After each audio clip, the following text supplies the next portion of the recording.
অনুব্রত মণ্ডল, ডাকনাম কেষ্ট। বলা হতো একটা সময় কেষ্ট মণ্ডলের দাপটেই বীরভূমে নাকি বাঘে গরুতে এক ঘাটে জল খেত। এই কেষ্ট মণ্ডলের সাংগঠনিক ক্ষমতার উপর ভর করে একের পর এক ভোটে অনায়াস এবং বড় ব্যবধানে জয় পেয়েছে রাজ্যের শাসক দল তৃণমূল কংগ্রেস। আর তাই তৃণমূল নেত্রী তথা রাজ্যের মুখ্যমন্ত্রী মমতা বন্দ্যোপাধ্যায়ের আশীর্বাদের হাতও বরাবরই মাথায় থেকেছে অনুব্রত মণ্ডলের। এই অনুব্রত মণ্ডল গরু পাচার মামলায় জেলে গেলেও কিন্তু বীরভূম জেলা তৃণমূল সভাপতি পদে কাউকেই বসাননি তৃণমূল সুপ্রিমো। অনুব্রত মণ্ডল ফিরতেই তাই তার হাতেই ফের জেলা সভাপতির দায়িত্ব তুলে দেওয়া হয়। এখানেই শেষ নয়, বীরভূমের কোর কমিটির চেয়ারম্যানও করা হয় অনুব্রত মণ্ডলকে।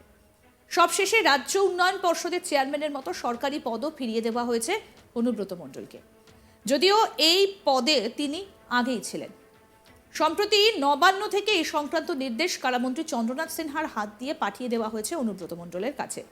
আর এই নির্দেশিকা হাতে পেতেই যেন পুরনো মেজাজে ফিরে গিয়েছেন কেষ্ট মণ্ডল। সম্প্রতি জেলা হস্তশিল্প মেলার উদ্বোধনে গিয়েছিলেন অনুব্রত মণ্ডল। মঞ্চে ছিলেন কারামন্ত্রী চন্দ্রনাথ সিনহা এবং জেলা পরিষদের সভাধিপতি কাজল শেখ। অনুষ্ঠানের পর অনুব্রত মণ্ডলকে জিজ্ঞাসা করা হলে অনুব্রত মণ্ডল বলেন, নতুন করে কিছু বলবো না, তুলে আনার মালিক আমি কে। অনুব্রতর এদিনের জবাব দেওয়ার স্টাইল কিন্তু যাকে বলে একেবারে সেই পুরনো দিনের অনুব্রতর মতোই। যদিও এদিন অনুব্রত বলেন, তুলে আনার মালিক তো আমি নই, আমি ডিএম মন্ত্রীকে প্রস্তাব দিলাম এখানে 2 দিন করলে মার্কেটটা শিল্পটা ভালো চলবে। এরপরই সাংবাদিকদের প্রশ্নের জবাবে অনুব্রতকে বলতে শোনা যায়, আমি তো প্রথম থেকে এসআরডি এর চেয়ারম্যান ছিলাম, আবার নতুন করে বলবো কেন।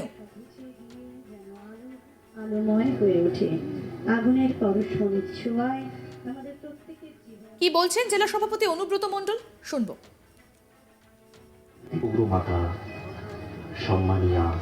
তুলে আনার তো আমি মালিক নয়, আমি ডিএমকে আর মন্ত্রীকে প্রস্তাব দিলাম এখানে 2 দিন করলেই মার্কেটটা ভালো চলবে।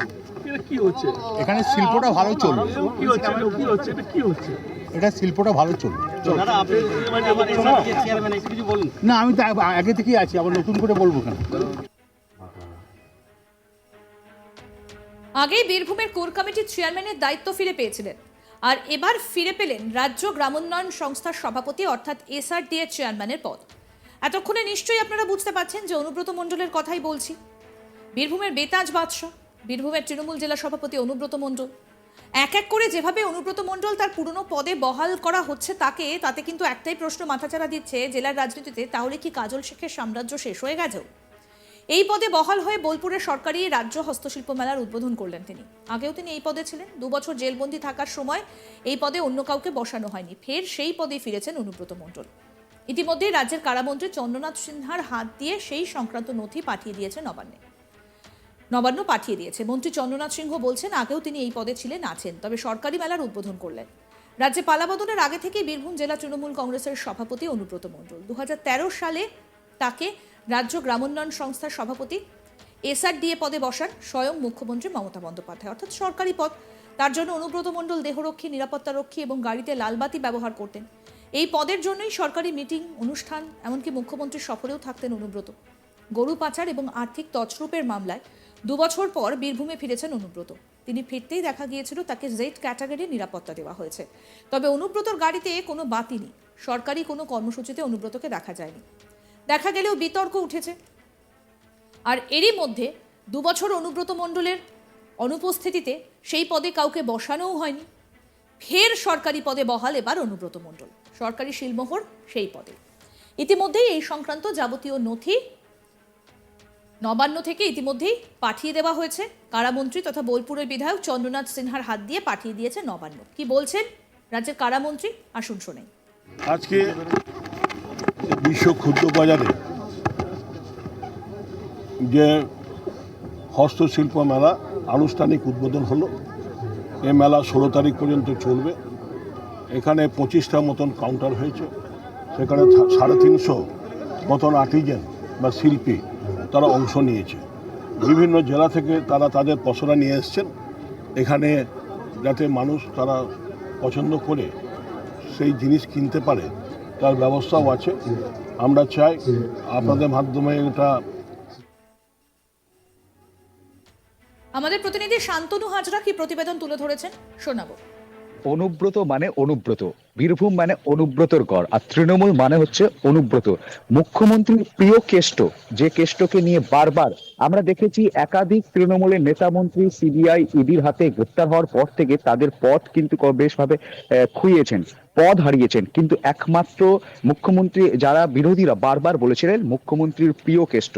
তো সেই প্রিয় কেষ্টকে, মুখ্যমন্ত্রীর প্রিয় কেষ্ট কথাতে কিন্তু শিলমোহর দিয়েছেন রাজ্যের মুখ্যমন্ত্রী তৃণমূল সুপ্রিমো মমতা বন্দ্যোপাধ্যায় খোদ।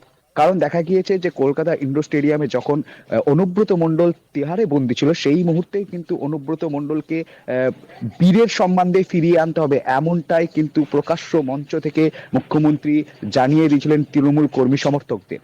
একই সঙ্গে তিনি আরো বলেছেন যে বীরভূমের যে 2024-এর নির্বাচন, লোকসভা নির্বাচন, সেই নির্বাচন চলাকালীন বীরভূমের যতগুলি সভা মুখ্যমন্ত্রী করেছেন তিনি কিন্তু বারবার অনুব্রত মণ্ডলের নাম করেছেন, অনুব্রতর প্রশংসাই করেছেন। অনুব্রত মণ্ডল তৃণমূলের এমন এক জেলা সভাপতি, যে জেলা সভাপতি তিহারে বন্দী থাকাকালীন থাকা সত্ত্বেও মুখ্যমন্ত্রী তাকে কিন্তু বীরভূমের যে তৃণমূলের জেলা সভাপতি পদ, সেই পদে বহাল রেখেছিলেন। উল্টে তার অনুপস্থিতিতে দেখা গেল কি মুখ্যমন্ত্রী নিজে একটি কোর কমিটি তৈরি করলেন, সেই কোর কমিটিতে রইল বীরভূমের অনুব্রত ঘনিষ্ঠ এবং কাজল সেই কোর কমিটিতে স্থান পায়। এমনকি দেখা গিয়েছিল যে মুখ্যমন্ত্রী নিজেও কিন্তু এই কোর কমিটিতে থাকবেন এবং বীরভূমের দায়িত্ব তিনি নেবেন, এমনটাও কিন্তু জানিয়েছিল প্রকাশ্য ডাকবাংলো ময়দানের একটি জনসভা থেকে। তারপরে ঘটে গেল কি না, মুখ্যমন্ত্রী এই কোর কমিটিতে প্রথমেই অনুব্রত মণ্ডল তিহার মুক্তি হয়ে তাকে দেখা গেল যে শারদীয় বিজয় সম্মেলনী অনুষ্ঠানে জেলায় জেলায় তিনি ঘুরলেন, ব্লক সভাপতি, ত্রিস্তর পঞ্চায়েতের সভাপতি, বিভিন্ন সভাপতিদের নিয়ে কিন্তু তিনি কর্মসূচি করতে থাকলেন। তারপরেই দেখা গেল যে মুখ্যমন্ত্রী তৈরি করা যে কোর কমিটি, সেই কোর কমিটির চেয়ারপারসন হয়ে গেলেন অনুব্রত মণ্ডল। তারপরে দেখা গেল যে একের পর এক জেলা কোর কমিটির বৈঠক ডাকলেন 2 বছর পর, সেখানে সরাসরি মুখোমুখি হলেন সাংসদ শতাব্দী রায় ও অনুব্রত মণ্ডল। 2024-এর নির্বাচনে যে ফলাফল বা যে জয়লাভ তৃণমূল অর্জন করেছে, সেই অর্জনের কৃতিত্ব কিন্তু কাজল শেখ খোদ অনুব্রত মণ্ডলকে কখনো অভিভাবক, কখনো গুরু, অনুব্রতর শিষ্য হিসেবে নিজেকে পরিচয় দিয়েছেন। অর্থাৎ বলা যেতেই পারে যে অনুব্রত মণ্ডলকেই বীরভূমের মধ্যমণি, মানে বীরভূমের মূল কাণ্ডারি বা অনুব্রতই যে বীরভূমের রাজা, তৃণমূলের যে জেলা সভাপতি, তৃণমূল জেলা সভাপতি, তাকেই কিন্তু বারবার এই সমস্ত জয়ের যে মার্জনা বা জয়ের যে লক্ষ্য, সমস্ত কিছু মানে তাকেই কৃতিত্ব দেওয়া হয়েছে মূলত। একই সঙ্গে অনুব্রত ঘনিষ্ঠ মানুষজনও কিন্তু বারবার অনুব্রত মণ্ডলেরই প্রশংসা করেছেন। অন্যদিকে অনুব্রত যুযুধার নেতা কাজল শেখ তিনি নিজেও বারবার, একবার না একাধিকবার আজ তাক বাংলার অকপটেও তিনি কিন্তু এই উত্তর দিয়েছেন, কখনো বিভিন্ন সংবাদ মাধ্যমকে উত্তর দিয়েছেন যে অনুব্রতই, টিম অনুব্রত কিন্তু বীরভূমে জয়লাভ করিয়েছে। টিম অনুব্রত 2024-এ যে দুটি এমপি সিট অর্জন হয়েছে, সবটাই কিন্তু কৃতিত্ব অনুব্রত মণ্ডলের ঘাড়ে ঝাঁপিয়েছে। আরও আপডেট পেতে দেখতে থাকুন আজ তাক বাংলা, সাবস্ক্রাইব করুন, নোটিফিকেশন পেতে বেল বাটন অপশন প্রেস করুন, হোয়াটসঅ্যাপে ফলো করুন আজ তাক বাংলা।